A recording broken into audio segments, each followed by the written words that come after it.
Күз бадалдарды кышка даярдоонун эң жакшы мезгили. Күзгү азыктандыруу келечектеги өсүмдүктөрдүн ден соолугунун жана мол түшүмдүн кепилдиги. Түшүм жыйналгандан кийин өсүмдүктөр күчсүз болот. Күзгү жер семирткичтер алардын тамырларын күчтөп, азык заттардын балансын түзүп, келе жаткан суукка даярданууга жардам берет. Жер семирткичтерди топуракка берүүнүн алдында ото чөптөрдөн, жалбырактардан тазалап алып, андан кийин азык зат берүү зарыл. Себеби бул ото чөп, жалбырактар оору жана зыянкечтердин кыштоосу үчүн үй болушу мүмкүн.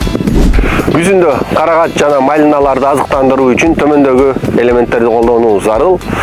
Тамырды күчтөө үчүн фосфор, суукка туруктуулугун арттыруу үчүн калий жана ошондой эле топурактын структурасын жакшыртуу үчүн кырк жана органикалык ар кандай жер семирткичтерди колдонуу зарыл. Мисал катары айтсак, калий хлористы, диамофоска, амофос сыяктуу азык заттарда баардык ушул элементтер камтылган.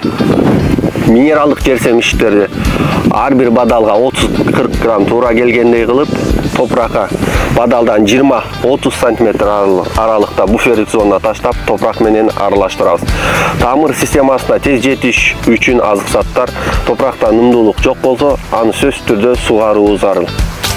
Бул жөнөкөй кадамдарды аткаруу бадалдарыңыздын сиздин келечекте мол түшүм менен кубандыруусуна түрткү болот.